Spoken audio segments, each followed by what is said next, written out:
Chief justice को बहाल करो। ये डिस्टेबलाइज नहीं हम कर रहे हैं, आप डिस्टेबलाइज कर रहे हैं इस मुल्क को। ये अपने गुलाम जजेस को रख के और सारा जो मर्जी मुल्क में करें, कोई पूछने वाला नहीं है। ये जमहूरियत नहीं है। वजीर आजम से आपकी बात हुई? जी, मेरे जो मुंबई अटैक्स के बाद हमने उन्होंने बुलाया, उनका कैसे आपने ज़हन रीड किया? वो क्या महसूस करते हैं, ये तसादुम या? मैं समझता हूँ कि जी मैं जो उसको देख के मैंने यूसुफ रजा को देखा है, मैं समझता हूँ कि यूसुफ रजा बड़ा नाखुश है इस सारी चीज से। क्योंकि देखे ना, जिम्मेदारी उसके ऊपर है, अथॉरिटी जरदारी के पास है। ये निज़ाम तो नहीं चल सकता। कोई भी आप फैक्ट्री के अंदर जिम्मेदारी को और अथॉरिटी को अलहदा कर दें, फैक्ट्री बंद हो जाएगी आपकी। ये वो शौकत अजीज का जो और मुशर्रफ का जो ड्रामा था, वो शौकत अजीज मुशर्रफ का प्राइवेट सेक्रेटरी बना हुआ था।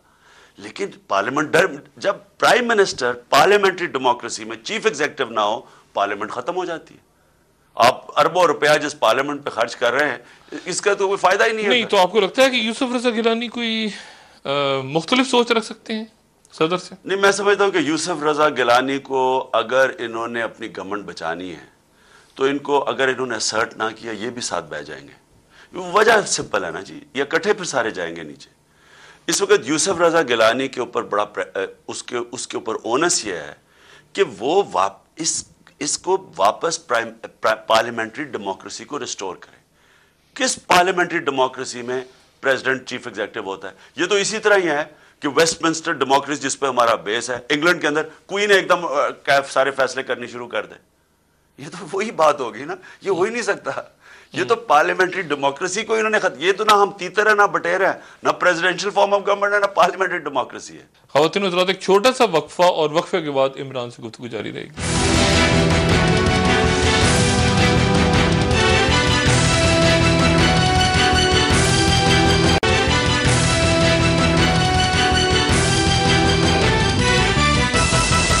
वेलकम बैक ख़वातीन हज़रात, इमरान खान से गुफ्तगू जारी है आज के प्रोग्राम में।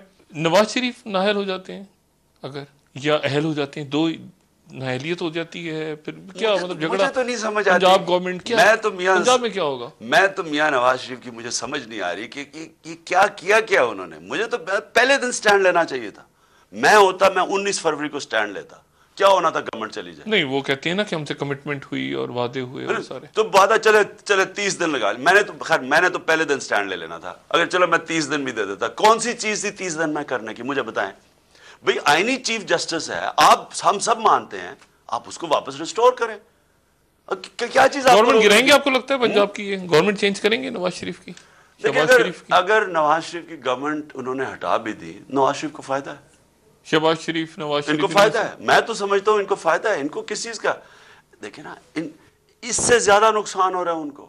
ये जो खिचड़ी पकी हुई है, वो गवर्नर पंजाब वो सुल्तान राय बना हुआ, हर दूसरे दिन कोई भड़क मार देता है इनके खिलाफ। ये देखिए क्या ये जिल्लत है। मैं पता नहीं है कैसे टॉलरेट कर लेते हैं। फिर ऊपर से बैठ के जो आसिफ जरदारी ने मियां नवाज शरीफ के खिलाफ स्टेटमेंट दी है कि जी अभी भी वो टिश्यू पड़े हुए हैं उनके आंसुओं के, अटक जेल में। आप इत्तेहाद भी हुआ है, आप ये भी बातें कर रहे हैं। ये अपना मजाक उड़ा रहे हैं। ये लोगों को जमहूरियत नहीं, लेकिन वो कह रहे हैं ना कि नवाज शरीफ, शहबाज शरीफ FIR कटवाएं पंजाब के अंदर। उन्होंने ये स्टेटमेंट दिया ना मुशर्रफ साहब के खिलाफ, और यहाँ अरेस्ट करें उनको। वो तो चैलेंज, ये भी एक इस शर्मनाक वाक़या। और ये NRO का कमाल है कि एक आदमी जिसने इतने जुर्म किए, पाकिस्तान का बेड़ागर कर दिया, वो इतना बड़ा सगार पी के हमें लेक्चर दे रहा है और बाहर लेक्चर टूर्स कर रहा है। ये कितनी शर्म की बात है। नहीं, पंजाब गवर्नमेंट काट सकती है FIR? मैं तो कहता हूं बिल्कुल, क्यों नहीं काटती? क्योंकि सबसे बड़ी बात यह, मुशर्रफ को लाल मस्जिद के ऊपर पकड़ना चाहिए। असल कत्लेआम शुरू हुआ लाल मस्जिद के बाद। उसके अगर सद्दाम हुसैन 140 लोगों के कत्ल के एक्स्ट्रा जुडिशल किलिंग पे फांसी मिल जाती है, तो लाल मस्जिद में तो हमें पता ही नहीं कि 1000 ये कितने लोग मरे हैं। इसने सारी एविडेंस कवर अप की है। 12 मई के ऊपर उसको पकड़ना चाहिए, जब उसने बुके दिखा रहा था कि हमने अपनी पावर दिखा दी है। 50 लोग मारे गए। इमरान, आखिर में आपसे बात, अब आपसे तहरीक इंसाफ के सरबराह के तौर पे नहीं, एक तज्ज़ियाकार के तौर पे, होने क्या जा रहा है? तसादुम, मफाहमत हो जाएगी, कोई दरमियाना रास्ता निकलेगा, होगा क्या? लोग बहुत परेशान है इस वक्त। मार्च, डॉक्टर साहब, लोग परेशान सबसे ये वजह है कि किसी को पता ही नहीं क्या होने वाला है। हर रोज अखबार उठाते हैं तो लगता है कि कोई पता नहीं, कोई सेंसेशनल नॉवल पढ़ रहे हैं। इसलिए लोगों के अंदर बड़ा इस वक्त मायूसी है। लेकिन अगर तो चीफ जस्टिस को ना बहाल किया, तो ये ही मूवमेंट इस गवर्नमेंट को गिरा देगी। क्योंकि मैं समझता हूँ पीपल्स पार्टी के अंदर जो अक्सरियत है, जो उनके कारकुन है, जो नजरियाती लोग हैं, वो बिल्कुल इसके खिलाफ है। गवर्नमेंट गिर जाएगी मैं आपको पीपल्स पार्टी की बात कर रहा हूँ कि पीपल्स पार्टी की जो अक्सरियत है, उनको पता है कि छोटी सी लीडरशिप ने जो हाईजैक कर ली है पार्टी और अपने मफादात के लिए एक मुल्क को आगे नहीं बढ़ने दे रहे, आज़ाद अदलिया नहीं दे रहे।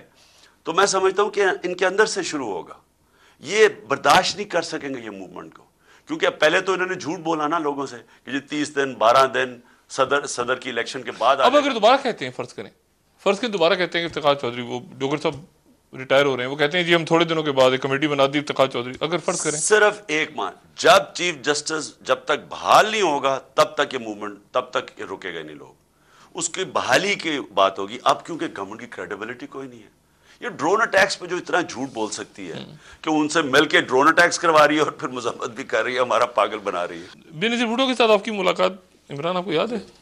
मेरे साथ ही शायद हुई थी, बिल्कुल, यहाँ दुबई में हुई थी। कैसे हुआ मर्डर?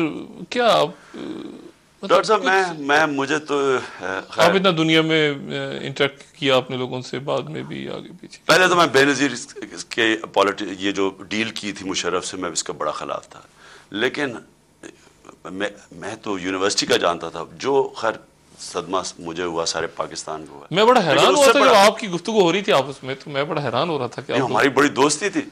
लेकिन डॉक्टर साहब, मुझे जो अफसोस हुआ ना, देखिए उस बेचारी का कत्ल हुआ, उस कत्ल पे पूरा फायदा उठाया एक पार्टी ने, लेकिन कोई इंक्वायरी नहीं हुई, साल हो गया और अब यूएन की इंक्वायरी करवा दी है। वो कोई यूएन की इंक्वायरी तो उन्होंने इसलिए करवाई थी लेबनान ने, क्योंकि फॉरेन पावर उस कमेटी को हेड कर इमरान को होता है चिली का यूएन में एम्बेसडर, यानी कल को चिली में कोई मर्डर हो जाए तो उसके लिए कमेटी बने तो पाकिस्तान का एम्बेसडर यूएन में उसको हेड करे। ये तो साजिश हो रही है इंक्वायरी ना करने की। मैं आप सुन लेना कि यूएन की इंक्वायरी वो अभी तक हरीरी का मसला हल नहीं कर सके, और वो सिर्फ इसलिए थी क्योंकि सीरिया के ऊपर वो अमेरिका और इसराइल डालना चाहते थे। अब यहां तो अंदर से हुआ, आसिफ जरदारी ने स्टेटमेंट भी दे दी कि मुझे पता है किसने कत्ल किया है, फिर यूएन की इंक्वायरी भी बुला ली है। इसका मतलब आपने अपनी गवर्नमेंट के अंदर तो नो कॉन्फिडेंस पास कर दिया ना कि गवर्नमेंट की कोई कैपेबिलिटी नहीं। अच्छा, आप अपने सरबरा के मर्डर नहीं का फैसला सॉल्व कर सकते, आम आदमी को आप कैसे बचाएंगे? ये तो एक मुझे तो कोई इसका कोई दुनिया में प्रेसिडेंस पता ही नहीं है कि आप अपने मुल्क में अपनी सरबरा मर्डर हुई है, अपनी गवर्नमेंट है और आप इंक्वायरी बाहर से करवा रहे हैं। इमरान, आपको बहुत शुक्रिया तशरीफ आवरी का, और आपसे मुलाकात होगी लॉन्ग मार्च के दौरान कहीं ना कहीं। बहुत शुक्रिया। ख़वातीन हज़रात, मैं नहीं जानता कि आने वाले दिनों में क्या होने जा रहा है, लेकिन शायद ये वो दौर है जिसके बारे में रसूलुल्लाह सल्लल्लाहु अलैहि वसल्लम ने फरमाया था कि ऐसा होगा कि एक फितना आएगा तो मोमिन कहेगा इसमें मेरे लिए हलाकत है, लेकिन जब वो दूर हो जाएगा और दूसरा फितना शुरू होगा तो वो पिछले को भुला के कहेगा कि असल फितना तो ये है। क्या हम उस मरहले पे नहीं पहुंच गए कि सारी बस्ती अल्लाह के हजूर माफी और रहम की भीख मांगे, और हुक्मरान भी समझ लें कि ईवानों को रेड जोन बना के दहशत गर्दों से तो रोका जा सकता है, लेकिन नफरतों के सैलाब हर दीवार हर किले को मसमार कर देने की सलाहियत रखते हैं। अपना दोस्तों, रिश्तेदारों, गिरदो नवाह के लोगों का सब ख्याल रखिएगा। अल्लाह हाफिज।